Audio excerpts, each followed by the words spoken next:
দর্শক আসসালামু আলাইকুম। সবাইকে পবিত্র মাহে রমজানের শুভেচ্ছা জানাচ্ছি। আজকে আমরা এমন একটি বিষয় নিয়ে আমাদের এই ভিডিও কন্টেন্ট বানিয়েছি, যেটা খুবই পরিচিত একটা জায়গা।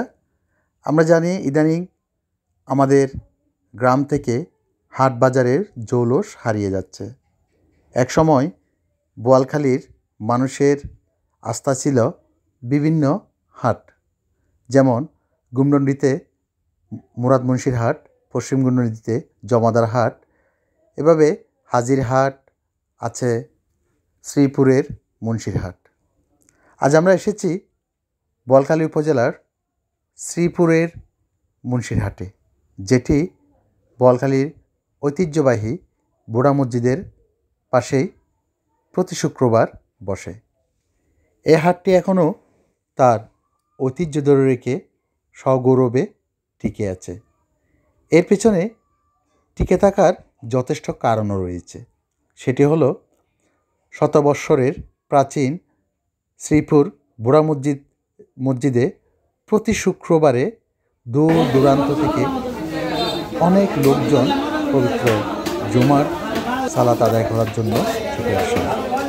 আর শ্রীপুরের এই মুন্সির হাটে শুক্রবার বিভিন্ন সবজি, মাছ, মাংস, মুরগি সহ নিত্য প্রয়োজনীয় জিনিসপত্রের পসরা বসিয়ে দোকানদাররা অপেক্ষা করেন ক্রেতাদের জন্য। জুমার আগেই এই হাট ভরে ওঠে ক্রেতাদের আগমনে। বুড়া মসজিদের জুমা শেষ হওয়ার সাথে সাথেই মুসল্লিরা বাইরে এসে এই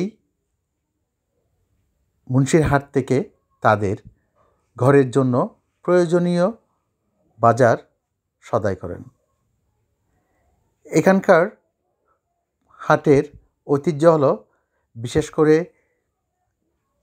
আপনার জ্যৈষ্ঠপুরা, নাজিরাচর সহ বিভিন্ন জায়গার টাটকা শাকসবজি এখানে ক্রেতারা বিক্রি করতে আনেন, যার কারণে সাধারণ ক্রেতারা এখান থেকেই তাদের নিত্য প্রয়োজনীয় জিনিস কিনে বাড়ি নিয়ে যান।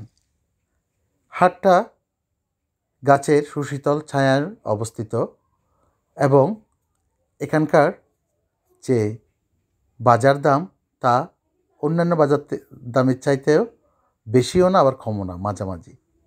এবং ক্রেতারা মনের আনন্দেই এখান থেকে বাজার কিনে বাড়ি নিয়ে যান। আমরা দেখতে পাচ্ছি ইতিমধ্যেই জুমার নামাজ শেষ হয়েছে, অনেকক্ষণ হয়ে গেছে।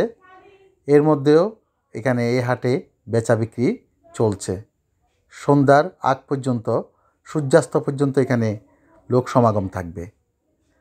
শুধু দূর দূরান্তের মানুষ না, শ্রীপুর, করণদেব ইউনিয়ন সহ বোয়ালখালীর আনাচে কানাচের বিভিন্ন লোকজন এখান থেকে টাটকা সবজি কেনার জন্য ছুটে আসেন। আবার অনেকেই এই বাজারটা ঘুরে ঘুরে দেখেন।